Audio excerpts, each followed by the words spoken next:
Leaders business ಓನರ್ಸ್ಗಳಿಗೆ ಹಾಗೂ network marketing ಲೀಡರ್ಸ್ಗಳಿಗೆ ಈ ಒಂದು ವಿಡಿಯೋಗೆ ನಾನು ನಿಮಗೆ ಸ್ವಾಗತ ಮಾಡ್ಕೊತಾ ಇದ್ದೀನಿ. ಡಿಯರ್ ಫ್ರೆಂಡ್ಸ್, ಇವತ್ತು ಒಂದು ಸೇಲ್ಸ್ ಬಗ್ಗೆ ಒಂದು ವಿಡಿಯೋನ ಮಾಡ್ತಾ ಇದ್ವಿ. ಸೇಲ್ ಎಂಬುದು ಬಹಳ ಇಂಪಾರ್ಟೆಂಟ್ ಆಗಿರ್ತಕ್ಕಂಥದ್ದಿದೆ. ನೋಡಿ, ಸೇಲ್ ಅಂತ ಬಂದಾಗ ಒಂಚೂರು ನಾವು ಅರ್ಥ ಮಾಡ್ಕೊಳ್ಳೋಣ. ಒಳ್ಳೆಯ ಪ್ರಾಡಕ್ಟ್ಗಳೇ ಇರ್ತವೆ, ರೈಟ್? ಒಳ್ಳೆ ಪ್ರಾಡಕ್ಟ್ಗಳೇ ಇರ್ತವೆ, ಆದರೂ ಕೂಡ ಕೆಲವೊಂದಿಷ್ಟು ಜನರಿಗೆ ಮಾರಾಟ ಮಾಡ್ಲಿಕ್ಕೆ ಆಗೋದಿಲ್ಲ. ಇಟ್ ಮೀನ್ಸ್ ಸೇಲ್ ಮಾಡ್ಲಿಕ್ಕೆ ಆಗೋದಿಲ್ಲ. ಇನ್ನು ಕೆಲವೊಬ್ಬರಿಗೆ ಇರ್ತಾರೆ ಬಹಳ ಸಲೀಸಾಗಿ ಸೇಲ್ ಮಾಡ್ತಕ್ಕಂಥ ಗುಣಧರ್ಮದವರು ಆಗಿರ್ತಾರೆ. ಸೊ ಯಾವ ರೀತಿ ಸೇಲ್ ಮಾಡ್ತಾರೆ, ಯಾವ ರೀತಿ ಸೇಲ್ ಮಾಡಿದ್ರೆ, ಏನೇನು ಪ್ರೊಸೀಜರ್ಗಳನ್ನು ನಾವು ಫಾಲೋ ಮಾಡಿದ್ರೆ ನಾವು ಕೂಡ ನಮ್ಮ ಸೇಲ್ಸ್ಗಳಲ್ಲಿ ಇಂಪ್ರೂವ್ಮೆಂಟ್ನ ಕಾಣ್ಬೋದು. ಹಾಗೆ ಏನು ಮಾಡೋದ್ರಿಂದ ಕಸ್ಟಮರು ನಮ್ಮ ಕಡೆಯಿಂದ ಪ್ರಾಡಕ್ಟನ್ನು ಬೈ ಮಾಡಲಿಕ್ಕೆ ಮುಂದೆ ಬರ್ತಾರೆ. ಇದೆಲ್ಲದರ ಕೆಲವೊಂದಿಷ್ಟು ಫಾರ್ಮುಲಾಸ್ಗಳನ್ನು, ಬೇಸಿಕ್ ಸೇಲ್ಸ್ಗಳಿಗೆ ಬೇಕಾಗಿರತಕ್ಕಂಥ ಫಾರ್ಮುಲಾಸ್ಗಳನ್ನು ಇವತ್ತು ನಾವು ಈ ವಿಡಿಯೋದಲ್ಲಿ ನಿಮಗೆ ಕೊಡ್ಲಿಕ್ಕೆ ಹೋಗ್ತಾ ಇದ್ದೀವಿ. ಸೊ ವಿಡಿಯೋ ಭಾಳ ಇಂಪಾರ್ಟೆಂಟ್ ಆಗಿರ್ತಕ್ಕಂಥದ್ದಿದೆ. ಸೊ ಈ ವಿಡಿಯೋನ ಮಿಸ್ ಮಾಡದೆ ಕಂಪ್ಲೀಟಾಗಿ ಮುಗಿಯೋವರೆಗೂ ಕೂಡ ನೀವು ನೋಡ್ತಾ ಇರಿ, ರೈಟ್? ಸೊ ನಿಮಗೆ ಏನಾದರೂ ಸೇಲ್ಸ್ಗಳ ಬಗ್ಗೆ ಮತ್ತಿಷ್ಟು ಹೆಚ್ಚಿನ ಮಾಹಿತಿ ಬೇಕು ಅಂತಂದರೆ, ಅಥವಾ ಮತ್ತೆ ನೀವು ಮಾಡ್ತಕ್ಕಂಥ ಬಿಸ್ನೆಸ್ಸಲ್ಲಿ ಗ್ರೋ ಬಗ್ಗೆ ಮತ್ತಿಷ್ಟು ಮಾಹಿತಿಗಳು ಬೇಕು ಅಂತಂದರೆ ನಮ್ಮ ಚಾನಲ್ಗೆ ಸಬ್ಸ್ಕ್ರೈಬ್ ಆಗಿ ಮತ್ತು ಶೇರು, ಲೈಕು, ಕಾಮೆಂಟು ನಿಮಗೇನು ಅನಿಸುತ್ತೋ ಅದನ್ನು ದಯವಿಟ್ಟು ಇದನ್ನ ಮೇಲೆ ಮುಂದುವರೆಸಾಗಿ. ಅಂದರೆ ನೆಕ್ಸ್ಟ್ ವಿಡಿಯೋಗಳಿಗೆ ಮಾಡಲಿಕ್ಕೆ ನಾವು ಕೂಡ ನಿಮ್ಮ ಹತ್ರ ಸಿಗ್ತಾ ಇರ್ತೀವಿ, ರೈಟ್? ಸೊ ಡಿಯರ್ ಫ್ರೆಂಡ್ಸ್, ನೋಡಿ, ನೀವು ಯಾವುದೇ ಬಿಸ್ನೆಸ್ಸಲ್ಲಿ ಇರಲಿ, ರೈಟ್? ಇನ್ಕ್ಲೂಡಿಂಗ್ ಬಿಸ್ನೆಸ್ ಓನರ್ಸೇ ಆಗಿರಲಿ, ಅಥವಾ ನೆಟ್ವರ್ಕ್ ಮಾರ್ಕೆಟಿಂಗ್ ಲೀಡರ್ಸೇ ಆಗಿರಲಿ, ಅಥವಾ ಡಿಸ್ಟ್ರಿಬ್ಯೂಟರ್ಸೇ ಆಗಿರಲಿ, ವಾಟ್ ಎವರ್ ಏನೇ ಆಗಿರಲಿ, ಸೇಲ್ ಎಂಬುದು ಯಾರಿಗೆ ಇಂಪಾರ್ಟೆಂಟ್ ಇದೆಯೋ ಅವರೆಲ್ಲರೂ ಕೂಡ ಈ ಒಂದು ವಿಡಿಯೋನ ತಪ್ಪದೆ ನೀವು ನೋಡಿ. ಈ ವಿಡಿಯೋ ನಿಮ್ಗೆ ಏನು ಕಲಿಸುತ್ತೆ ಅಂತಂದರೆ, ನೀವು ಸೇಲ್ ಮಾಡ್ತಕ್ಕಂಥ ಏನು ರೀತಿ ಇದೆ ನೋಡಿ, ಸೊ ನೀವು ಸೇಲ್ ಮಾಡ್ತಕ್ಕಂಥ ಆ ಏನು ರೀತಿ ಇದೆ ನೋಡಿ, ಅದು ಕಂಪ್ಲೀಟ್ ಆಗಿ ಈ ವಿಡಿಯೋದಿಂದ ನಿಮಗೆ ಬದಲಾಗುತ್ತೆ ಅಂತ ನಾನು ಕೂಡ ಅನ್ಕೊತಾ ಇದ್ದೀನಿ.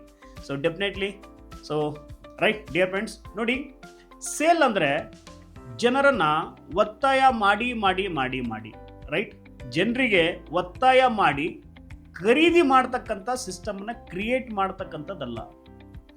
ಸೇಲ್ ಅಂದರೆ ಜನರಿಗೆ ಒತ್ತಾಯ ಮಾಡಿ ಖರೀದಿಸ್ತಕ್ಕಂಥ ಒಂದು ಸಿಸ್ಟಮ್ ಅಲ್ಲ. ಸೇಲ್ ಅಂದರೆ ಇದು ಒಂದು ಸಮಸ್ಯೆಗೆ ಪರಿಹಾರ ಕೊಡ್ತಕ್ಕಂಥ ಒಂದು ಕಲೆ ಇದೆ ಅಂತ ನಾನು ಭಾವಿಸ್ತೀನಿ, ರೈಟ್? ಅರ್ಥ ಮಾಡ್ಕೊಳ್ರಿ, ಸೇಲನ್ನು ಒತ್ತಾಯ ಮಾಡಿ ಮಾಡ್ತಕ್ಕಂಥ ಪ್ರಕ್ರಿಯೆ ಅಲ್ಲ ಸೇಲ್ ಎಂಬುದು, ರೈಟ್? ಸೇಲ್ ಅಂದರೆ ಜನರಿಗೆ ಸಮಸ್ಯೆಗೆ ಏನು ಪರಿಹಾರ ಕೊಡ್ತಕ್ಕಂಥ ಒಂದು ಕಲೆ, ರೈಟ್? ನೀವು ಪ್ರಾಡಕ್ಟ್ಗಳನ್ನು ಮಾರಾಟ ಮಾಡಬೇಕು ಅಂತಂದರೆ, ರೈಟ್, ಆ ಮಾರಾಟ ಮಾಡಲಿಕ್ಕೆ ಪರದಾಡಬಾರ್ದು ಅಂತಂದರೆ, ರೈಟ್, ನಾವು ಪ್ರಾಡಕ್ಟನ್ನು ಮಾರಾಟ ಮಾಡಲಿಕ್ಕೆ ಹೋಗ್ತಿರ್ಬೇಕಾದ್ರೆ ಜನಗಳು ಏನು ಎಕ್ಸ್ಪೆಕ್ಟೇಷನ್ ಮಾಡ್ತಾರೆ ಅಂತಂದರೆ, ನೋಡಿ, ಜನಗಳ ಕಡೆಯಿಂದ ಏನು ವರ್ಡ್ ಬರುತ್ತೆ ಅಂತಂದರೆ ರಿಜೆಕ್ಟ್ ಅನ್ನೋದು ಬಹಳ ಜಾಸ್ತಿ ಬರುತ್ತೆ. ಜನರಿಂದ ಬರ್ತಾ ಇರ್ತಕ್ಕಂಥದ್ದು ಏನು ಬರುತ್ತೆ ಹೇಳಿ, ರಿಜೆಕ್ಟ್ ಅನ್ನೋದು ಜಾಸ್ತಿ ಬರುತ್ತೆ. ಆದರೆ ಸಮಸ್ಯೆ ಪರಿಹಾರ ಇಟ್ಕೊಂಡು ನಾವೇನಾದರೂ ಮುಂದೆ ಹೋದ್ವಿ ಅಂತಂದರೆ, ಕಸ್ಟಮರ್ ಹತ್ರ ಇರತಕ್ಕಂಥ ಸಮಸ್ಯೆಗಳೇನಿದ್ದಾವೆ ಅದನ್ನು ಪರಿಹಾರವಾಗಿ ಇಟ್ಕೊಂಡು ನಾವು ಮುಂದೆ ಹೋಗಿದ್ದೆ ಆದರೆ, ರೈಟ್, ಸೊ ಜನ ನಮ್ಮನ್ನು ನಂಬ್ತಾರೆ ಮತ್ತು ನಂಬಿಕಸ್ಥರಿಂದನೇ ಪ್ರಾಡಕ್ಟ್ಗಳನ್ನು ಖರೀದಿ ಮಾಡ್ತಾರೆ. ಆಗಿದೆ ಅನ್ಕೊಂತೀನಿ, ರೈಟ್? ಹಾಗಾದರೆ ನನ್ನ ಹತ್ರ ಇರತಕ್ಕಂಥ ಪ್ರಾಡಕ್ಟ್ಗಳನ್ನು ಅತಿ ಹೆಚ್ಚು ಕಸ್ಟಮರ್ಸ್ಗಳಿಗೆ ರೀಚ್ ಮಾಡ್ತಕ್ಕಂಥ ಪ್ರಕ್ರಿಯೆಯಲ್ಲಿ ಕೂಡ ನಾನು ಕೂಡ ಒಬ್ಬರು ಆಗಬೇಕು ಅಂತಂದರೆ ನಾನು ಏನು ಮಾಡ್ಬೋದು? ನನ್ನ ಹತ್ರ ಇರತಕ್ಕಂಥ ಪ್ರಾಡಕ್ಟ್ಗಳಾಗಿರ್ಬೋದು ಹಾಗೂ ಸೇಲಲ್ಲಿ ನಾನು ಕೂಡ ಇನ್ನಷ್ಟು ಇಂಪ್ರೂವ್ಮೆಂಟನ್ನು ಕಾಣಬೇಕು ಅಂತಂದರೆ, ಇನ್ನಷ್ಟು ಜಾಸ್ತಿ ಸೇಲ್ ಮಾಡಬೇಕು ಅಂತಂದರೆ ಏನು ಪ್ರೊಸೀಜರ್ನ ನಾನು ಫಾಲೋ ಮಾಡಿದ್ರೆ ಅದು ಆಗಲಿಕ್ಕೆ ಸಾಧ್ಯತೆಗಳಿದ್ದಾವೆ. ರಿಸಲ್ಟ್ ನಾನು ಅನ್ಕೊಂಡ ರೀತಿಯಲ್ಲಿ ಬರಲಿಕ್ಕೆ ಸಾಧ್ಯತೆಗಳಿದ್ದಾವೆ. ಸೊ ಇದಕ್ಕೆ 4 ಸ್ಟೆಪ್ಸ್ಗಳಂತ ನಾವು ಕರಿತೀವಿ. 4 ಸ್ಟೆಪ್ಸ್ ಬೇಸಿಕ್ ಗೋಲ್ಡನ್ ಫಾರ್ಮುಲಾ ಅಂತ ಕೂಡ ನಾವು ಕರಿತೀವಿ. ಸೇಲ್ಸ್ ಬಗ್ಗೆ 4 ಗೋಲ್ಡನ್ಸ್ ಫಾರ್ಮುಲಾ ಅಂತ ಕೂಡ ನಾವು ಕರಿತೀವಿ, ರೈಟ್? ಹಾಗಾದರೆ ಏನೇನು ಫಾರ್ಮುಲಾಗಳನ್ನು ನಾವು ಯೂಸ್ ಮಾಡೋದ್ರ ಮುಖಾಂತರವಾಗಿ ನಾವು ಮತ್ತೆ ಸೇಲಲ್ಲಿ ಅತಿ ಹೆಚ್ಚು ಇಂಪ್ರೂವ್ಮೆಂಟ್ನ ಕಾಣಲಿಕ್ಕೆ ಸಾಧ್ಯತೆಗಳಿದ್ದಾವೆ. Step 1, identify the problem.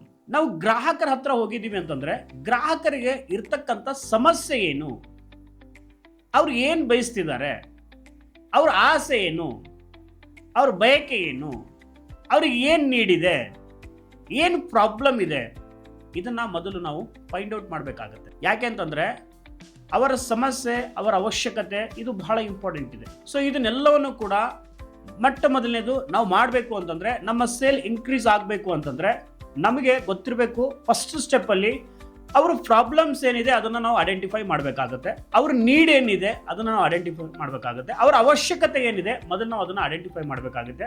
ಅವರ ಆಸೆ ಏನಿದೆ ಮೊದಲು ನಾವು ಅದನ್ನು ಐಡೆಂಟಿಫೈ ಮಾಡಬೇಕು. ಇದು ಒಂದನೇ ಸ್ಟೆಪ್. ಆದರೆ ಇನ್ನು ಎರಡನೇದಕ್ಕೆ ನಾವು ಹೋಗ್ತೀವಿ. ಎರಡನೇ ಸ್ಟೆಪ್ ನಲ್ಲಿ ಏನು ಹೇಳ್ತಾರೆ, ಬಿಲ್ಡ್ ಟ್ರಸ್ಟ್ ಅಂತ ಕರೀತಾರೆ. ಇದು ಮೋಸ್ಟ್ ಇಂಪಾರ್ಟೆಂಟ್ ಮತ್ತು ವೆರಿ ಇಂಪಾರ್ಟೆಂಟ್ ಆಗಿರ್ತಕ್ಕಂಥದ್ದು. ಯಾವುದೇ ಆಗಲಿ ಜನರು ಸಡನ್ ಆಗಿ ನಮ್ಮ ಹತ್ರ ಪ್ರಾಡಕ್ಟ್ಗಳನ್ನ ಖರೀದಿ ಮಾಡೋದಿಲ್ಲ. ಏನ್ ಖರೀದಿ ಮಾಡ್ತಾರೆ, ಮೊದಲು ನಮ್ಮ ಆಟಿಟ್ಯೂಡ್ ಅನ್ನ ಖರೀದಿ ಮಾಡ್ತಾರೆ. ಸೊ ಜನರು ಪ್ರಾಡಕ್ಟ್ ಅನ್ನ ಖರೀದಿಸಿ ಮಾಡೋದಿಲ್ಲ, ಅವರು ನಂಬಿಕೆ ಇರುವ ವ್ಯಕ್ತಿಯಿಂದ ಖರೀದಿಸ್ತಾರೆ. ಯಾರು ನಂಬಿಕಸ್ಥರು ಇರ್ತಾರೆ ಅವ್ರ ಮುಖಾಂತರ ಪ್ರಾಡಕ್ಟ್ಗಳನ್ನ ಖರೀದಿ ಮಾಡಲಿಕ್ಕೆ ಅತಿ ಹೆಚ್ಚು ಜನರು ಮುಂದಾಗ್ತಾರೆ. ಸೊ ನಿಮಗೂ ಕೂಡ ಐ ಥಿಂಕ್ ಗೊತ್ತಿದೆ ಅನ್ಕೊಂತೀನಿ. ನೀವೇನಾದ್ರೂ ಹೊರಗಡೆ ಪ್ರಾಡಕ್ಟ್ಗಳನ್ನ ಯಾರ ಕಡೆಯಿಂದ ಅಥವಾ ಅಂಗಡಿ ಮುಂಗಟ್ಟುಗಳಲ್ಲಿ ಏನಾದರೂ ಖರೀದಿ ಮಾಡ್ಲಿಕ್ಕೆ ಹೋಗ್ತಿದ್ದೀರಾ ಅಂತಂದ್ರೆ, ಅಥವಾ ಯಾರ ಮುಖಾಂತರ ಖರೀದಿ ಮಾಡ್ಲಿಕ್ಕೆ ಹೋಗ್ತಿದ್ದೀರಾ ಅಂತಂದ್ರೆ, ನಿಮಗೂ ಕೂಡ ಚೆನ್ನಾಗಿ ಗೊತ್ತಿದೆ, ನಿಮಗೆ ಪರಿಚಯ ಇರತಕ್ಕಂಥ ಹಾಗೂ ನೀವು ಗುರುತಿಸ್ತಕ್ಕಂಥ, ನೀವು ನಂಬಿಕೆ ಮಾಡತಕ್ಕಂಥ ವ್ಯಕ್ತಿಗಳ ಹತ್ರ ಹೋಗಿ ಪ್ರಾಡಕ್ಟ್ಗಳನ್ನು ಖರೀದಿ ಮಾಡತಕ್ಕಂಥ ಒಂದು ಸಿಸ್ಟಮ್ ಅನ್ನ ಮಾಡ್ತೀರಾ. ಕಸ್ಟಮರು ಕೂಡ ನಮ್ಮ ಜೊತೆ ಕೂಡ ಅದೇ ರೀತಿಯಾಗಿರ್ತಕ್ಕಂಥ ಕೆಲಸ ಕಾರ್ಯಗಳನ್ನು ಮಾಡ್ತಾರೆ, ರೈಟ್? ಹಾಗಾದ್ರೆ ಕಸ್ಟಮರ್ ಹತ್ರ ನಾನು ನಂಬಿಕೆ ಮೂಡಿಸೋದಾದ್ರೂ ಹೇಗೆ? ಸೊ ಈ ನಂಬಿಕೆ ಬರಬೇಕು ಅಂತಂದ್ರೆ ಮತ್ತೆ ನೀವು 3 ಕೆಲಸಗಳನ್ನ ಮಾಡಬೇಕಾಗತ್ತೆ. ಬಹಳ ಸಿಂಪಲ್ ಇದೆ ಹಾಗೂ ಬಹಳ ಎಫೆಕ್ಟಿವ್ ಆಗಿ ಕೆಲಸ ಮಾಡುತ್ತೆ. ಸೊ ನೀವು ಹಾಗಾದ್ರೆ ಆ ನಂಬಿಕೆ ಮೂಡಿಸ್ಬೇಕು ಅಂತಂದ್ರೆ ಮೊಟ್ಟ ಮೊದಲನೇದಾಗಿ ಕಸ್ಟಮರ್ ಏನ್ ಹೇಳಲಿಕ್ಕೆ ಬಯಸ್ತಿದ್ದಾರೆ ಸಂಪೂರ್ಣವಾಗಿ ಮೊದಲು ಕೇಳಿ. ನಿಮ್ಮ ಎದುರುಗಡೆ ಇರತಕ್ಕಂಥ ಕಸ್ಟಮರ್ ಏನ್ ಹೇಳಲಿಕ್ಕೆ ಬಯಸ್ತಿದ್ದಾರೆ ಕಂಪ್ಲೀಟ್ ಆಗಿ ಅದನ್ನ ಒಮ್ಮೆ ಕೇಳಿ. ಆ ರೀತಿ ಕಂಪ್ಲೀಟ್ ಆಗಿ ಕೇಳೋದ್ರಿಂದನೇ ಅವರ ಸಮಸ್ಯೆ ಏನಿದೆ ಅನ್ನೋದು ನಿಮಗೆ ಅರ್ಥ ಆಗ್ತಾ ಹೋಗುತ್ತೆ. ನಿಮ್ಮ ಸಮಯ ಕೂಡ ವೇಸ್ಟ್ ಆಗೋದಿಲ್ಲ. ಕಸ್ಟಮರ್ ಐಡೆಂಟಿಫೈನ ಫೈಂಡ್ ಔಟ್ ಮಾಡಬಹುದು. ಸೊ ಯಾವಾಗ ಎದುರುಗಡೆ ಇರತಕ್ಕಂಥ ವ್ಯಕ್ತಿ ನಮ್ಮ ಮಾತನ್ನ ಕೇಳ್ತಿದ್ದಾನೆ ಅಂತ ಹೇಳಿ ಕಸ್ಟಮರ್ಗೆ ಅರ್ಥ ಆಯಿತು, ನಿಮ್ಮ ಮೇಲೆ ಟ್ರಸ್ಟ್ ಮೂಡುತ್ತೆ. ಎಷ್ಟೋ ಸಲ ಬಹಳಷ್ಟು ಜನ ಬಿಸ್ನೆಸ್ ಓನರ್ಸ್ಗಳು ಏನ್ ಮಾಡ್ತಿರ್ತಾರೆ ಅಂತಂದ್ರೆ, ಕಸ್ಟಮರ್ ಏನ್ ಹೇಳ್ತಿದ್ದಾನೆ ಅದ್ರ ಪರಿಪೂರ್ಣತೆಯಿಂದ ಕೇಳಲ್ಲ, ನಮ್ಮದೇ ಆಗಿರ್ತಕ್ಕಂಥ ವೇದಲ್ಲಿ ನಾವು ಹೇಳಲಿಕ್ಕೆ ಹೋಗ್ತಾ ಇರ್ತೀವಿ. ಸೊ ಇದು ಕೂಡ ನಮ್ಮ ಬಿಸ್ನೆಸ್ಗೆ ಹೊಡೆತ ಕೂಡ ಆಗ್ಲಿಕ್ಕೆ ಸಾಧ್ಯತೆಗಳಿದ್ದಾವೆ. ಸೊ ಒಂಚೂರು ಅರ್ಥ ಮಾಡ್ಕೊಳ್ರಿ, ಕಸ್ಟಮರ್ ಏನ್ ಹೇಳ್ತಿದ್ದಾರೆ ಕಂಪ್ಲೀಟ್ ಆಗಿ ಅದನ್ನ ಕೇಳ್ರಿ. ಕೇಳೋದ್ರಿಂದ ಕೂಡ ನೀವು ಎದುರುಗಡೆ ಇರತಕ್ಕಂಥ ಕಸ್ಟಮರ್ ನಂಬಿಕೆಯನ್ನು ಗಳಿಸಲಿಕ್ಕೆ ಸಾಧ್ಯತೆಗಳಿದ್ದಾವೆ. ಇನ್ನು ಎರಡನೇದ್ದು, ಏನು ಹೇಳಿದ್ರೋ ಅದನ್ನ ಅರ್ಥ ಮಾಡ್ಕೊಳ್ಳಿ. ಏನು ಹೇಳಿದ್ರೋ ಅದನ್ನ ಅರ್ಥ ಮಾಡ್ಕೊಳ್ಳಿ. ಎಕ್ಸಾಂಪಲ್ ನೋಡಿ, ವಾಟ್ ಎವರ್ ನೀವೇನೋ ಒಂದು ಪ್ರಾಡಕ್ಟನ್ನು ಅವರು ಬೈಕೆ ಮಾಡ್ತಿದ್ದಾರೆ, ರೈಟ್? ಅದನ್ನ ಒಂಚೂರು ಅವ್ರು ಹೇಳಿಕೆ ಹಿಂದೇಟಾಗಿರ್ಬೋದು, ಅಥವಾ ಮಾತಲ್ಲಿ ತೊದಲಿದಿರ್ಬೋದು, ಅಥವಾ ಏನೋ ಒಂದು ಥಿಂಗ್ ಏನಾದರೂ ಆಗಿರುತ್ತೆ. ಬಟ್ ಅದನ್ನು ಅರ್ಥ ಮಾಡ್ಕೊಳ್ತಕ್ಕಂಥ ಒಂದು ಕೆಪಾಬಿಲಿಟಿನ ನಮ್ಮಲ್ಲಿ ಕೂಡ ಬೆಳೆಸ್ಕೋಬೇಕಾಗುತ್ತೆ. ಕಸ್ಟಮರ್ ಹೇಳಿದ್ದನ್ನು ಕಂಪ್ಲೀಟ್ ಆಗಿ ಕೇಳ್ರಿ, ಕೇಳಿದ್ದನ್ನು ಅರ್ಥ ಮಾಡ್ಕೊಳ್ರಿ, ಅದ್ರ ಹಿಂದಿನ ವಿಷಯ ಏನಿದೆ, ರೈಟ್? ಇನ್ನು ಮೂರನೇದು, ಕಸ್ಟಮರ್ ಜೊತೆ ಯಾವಾಗಲೂ ಸತ್ಯವನ್ನೇ ಮಾತಾಡ್ರಿ. ಈ 3 ವಿಚಾರಗಳನ್ನು ಕಸ್ಟಮರ್ ಯಾವಾಗಲೂ ಕೂಡ ಬಯಸ್ತಿರ್ತಾರೆ. ಒಂದು, ತಾನು ಹೇಳಿದ್ದನ್ನ ಕೇಳ್ತಕ್ಕಂಥ ವ್ಯಕ್ತಿಗೆ ಟ್ರಸ್ಟ್ ಮಾಡ್ತಾರೆ, ಕೇಳಿದ್ದನ್ನ ಅರ್ಥ ಮಾಡ್ಕೊಳ್ತಕ್ಕಂಥ ವ್ಯಕ್ತಿ ಜೊತೆಗೆ ಟ್ರಸ್ಟ್ ಮಾಡ್ತಾರೆ, ರೈಟ್? ಯಾವಾಗಲೂ ಸತ್ಯವನ್ನೇ ಹೇಳ್ತಕ್ಕಂಥ ಓನರ್ಸ್ಗಳನ್ನು ಅತಿ ಹೆಚ್ಚು ಕಸ್ಟಮರ್ಗಳು ನಂಬ್ತಾರೆ, ರೈಟ್? ಈ 3 ಕೆಲಸನ ಯಾವ ಓನರ್ಸ್ಗಳು ಬೇಗ ಮಾಡ್ತಾರೆ, ರೈಟ್? ಯಾವ ಲೀಡರ್ಸ್ಗಳು ಮಾಡ್ತಾರೆ, ಅವ್ರ ಹತ್ರ ತಮ್ಮ ಪ್ರಾಡಕ್ಟ್ಗಳನ್ನು ಖರೀದಿ ಮಾಡ್ಕೊಳ್ಳಿಕ್ಕೆ ಮುಂದಾಗ್ತಾರೆ, ರೈಟ್?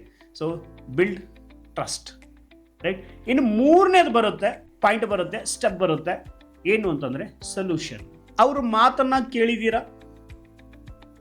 ಎಸ್, ಅವರ ನೀಡನ್ನ ಐಡೆಂಟಿಫೈ ಮಾಡಿದೀರಾ? ಇನ್ನು ಮೂರನೇದು ಮಾಡಬೇಕಾಗಿರ್ತಕ್ಕಂಥ ಕೆಲಸ ಏನು ಅಂತಂದ್ರೆ, ಅವ್ರಿಗೆ ಬೇಕಾಗಿರ್ತಕ್ಕಂಥ ಬೇಡಿಕೆ ತಕ್ಕ ಹಾಗೆ ನಿಮ್ಮ ಹತ್ರ ಇರತಕ್ಕಂಥ ಪ್ರಾಡಕ್ಟ್ ಯಾವುದಿದೆ ಅದನ್ನ ತೋರಿಸ್ಬಿಟ್ಟು ಅವ್ರ ಜೊತೆ ಮಾತಾಡಿ, ಅದ್ರ ಬಗ್ಗೆ ಎಕ್ಸ್ಪ್ಲೇನ್ ಜಾಸ್ತಿ ಮಾಡಿ, ಅದರ ಬೆನಿಫಿಟ್ಸ್ಗಳನ್ನು ಹೇಳಿ, ಫೀಚರ್ಸ್ಗಳನ್ನು ಜಾಸ್ತಿ ಹೇಳಕ್ಕೆ ಹೋಗ್ಬೇಡಿ. ಯಾಕೆ ನೋಡಿ, ಕಸ್ಟಮರ್ಗಳಿಗೆ ಆ ಪ್ರಾಡಕ್ಟು ನನಗೆ ಹೇಗೆ ಬಳಕೆ ಆಗುತ್ತೆ, ನನಗೆ ಹೇಗೆ ಇದರಿಂದ ಲಾಭ ಆಗುತ್ತೆ, ಇದು ಬಹಳ ಅವರಿಗೆ ಬೆನಿಫಿಟ್ಸ್ ಇದೆ ಹೊರತು ಪ್ರಾಡಕ್ಟ್ ಫೀಚರ್ಸ್ಗಳ ಮೇಲೆ ಅತಿ ಹೆಚ್ಚು ಒಲವು ಕಸ್ಟಮರ್ಸ್ಗಳಿಗೆ ಇರೋದಿಲ್ಲ. ಸೊ ಯಾವಾಗಲೂ ಕೂಡ ಅದರ ಬೆನಿಫಿಟ್ಸ್ಗಳು ಏನಾಗುತ್ತೆ ಅದರ ಮೇಲೆ ನೀವು ಜಾಸ್ತಿ ಮಾತಾಡಿ, ರೈಟ್? ಸೊ ಅದು ನಿಮಗೆ ಬಹಳ ಅನುಕೂಲತೆಗಳು ಆಗುತ್ತೆ. ಸೊಲ್ಯೂಷನ್ ಇಮಿಡಿಯೇಟ್ ಆಗಿ ಕೊಡಿ. ಸೊ ಫಸ್ಟ್ ಒನ್ ಐಡೆಂಟಿಫೈ ಮಾಡಿದ್ದೀರಾ, ಸೆಕೆಂಡ್ ಒನ್ ಟ್ರಸ್ಟ್ ಬಿಲ್ಡ್ ಮಾಡಿದ್ದೀರಾ, ಸೊ ಥರ್ಡ್ ಒನ್ ಸೊಲ್ಯೂಷನ್ ಕೊಟ್ಟಿದ್ದೀರಾ. ಸೊ ಈಗ 4ನೇ ಪಾಯಿಂಟ್ಗೆ ಹೋಗ್ತಾ ಇದ್ದೀವಿ. ಅದು ಯಾವುದು ಅಂತಂದರೆ ಆಸ್ಕ್ ಫಾರ್ ಆ್ಯಕ್ಷನ್. ಡೆಫಿನೆಟ್ಲಿ ನೀವು ಈಗ ಕಸ್ಟಮರ್ಗೆ ಕ್ಲೋಸಿಂಗ್ ಹಂತಕ್ಕೆ ಹೋಗಬೇಕು. ಒಂದು ವೇಳೆ ಕ್ಲೋಸಿಂಗ್ ಮಾಡಿಲ್ಲ ಅಂತಂದರೆ ಆ 3 ಪಾಯಿಂಟ್ಸು ಕೂಡ, ಆ ಸ್ಟೆಪ್ಪು ಕೂಡ ವೇಸ್ಟ್ ಆಗುತ್ತೆ. ನಿಮ್ಮ ಸಮಯ ಕೂಡ ವ್ಯರ್ಥ ಆಗುತ್ತೆ, ನಿಮ್ಮ ಎನರ್ಜಿ ಕೂಡ ವ್ಯರ್ಥ ಆಗುತ್ತೆ. ಸೊ ಆ 3 ಪಾಯಿಂಟ್ಗಳನ್ನು ನಾವು ಇಟ್ಕೊಂಡು ಇಮಿಡಿಯೇಟಾಗಿ ಅವರಿಗೆ ನೀವು ಕೇಳಬೇಕು ಆ್ಯಕ್ಷನ್ಗೆ ತಗೊಳ್ಳಿಕ್ಕೆ. ಸೊ ಇಮಿಡಿಯೇಟಾಗಿ ಆ ಪ್ರಾಡಕ್ಟ್ಗಳನ್ನು ಶೋ ಮಾಡಿದ್ದೀರಾ, ಸೊಲ್ಯೂಷನ್ ಕೊಟ್ಟಿದ್ದೀರಾ ಅಂತಂದರೆ ಸೊ ಇಮಿಡಿಯೇಟಾಗಿ ಒಂದು ಕ್ವಶನ್ನ ಹಾಕಿ, ಸರ್ ಅಥವಾ ಮೇಡಮ್ ಫೋನ್ಪೇ ಹಾಕ್ತೀರಾ, ಕ್ಯಾಶ್ ಕೊಡ್ತೀರಾ? ಇಮಿಡಿಯೇಟಾಗಿ ಬಹುತೇಕ ಸೇಲ್ಸ್ಮ್ಯಾನ್ಗಳು ಏನು ಮಾಡ್ತಾರೆ, ಫೇಲ್ಯೂರ್ ಯಾಕೆ ಆಗ್ತಾರೆ ಅಂತಂದರೆ 3 ಸ್ಟೆಪ್ಗಳನ್ನು ಫಾಲೋ ಮಾಡ್ತಾರೆ. ಕಡೆದಾಗಿ ಆ್ಯಕ್ಷನ್ಗೆ ಅಂತ ಬಂದಾಗ, ಕ್ಲೋಸಿಂಗ್ ಅಂತ ಬಂದಾಗ ಹಿಂದೇಟಾಗ್ಬಿಡ್ತಾರೆ. ತಮ್ಮದೇ ಆಗಿರತಕ್ಕಂಥ ವಿಚಾರಗಳಲ್ಲಿ ಕಸ್ಟಮರ್ ತೊಗೊತಾರೋ ಇಲ್ಲೋ, ಅತಿ ಹೆಚ್ಚು ಆಗುತ್ತೆ ಬೆಲೆ, ಸೊ ಹೇಗೆ ಮಾಡ್ತಾರೆ, ಸೊ ನಾಳೆ ಅಂದರೆ ನಾಡಿದ್ದಂದರೆ ಮತ್ತೊಮ್ಮೆ ತೊಗೊತೀನಿ ಅಂದರೆ ಕಸ್ಟಮರ್ಗಿಂತ ಮುಂಚಿತವಾಗೇ ನಾವೇ ಊಹೆಗಳನ್ನು ಮಾಡತಕ್ಕಂಥ ಸಿಸ್ಟಮಲ್ಲಿ ನಾವು ಮುಂದಾಗ್ತೀವಿ. ಸೊ ಇದನ್ನು ಬಿಟ್ಬಿಡಿ.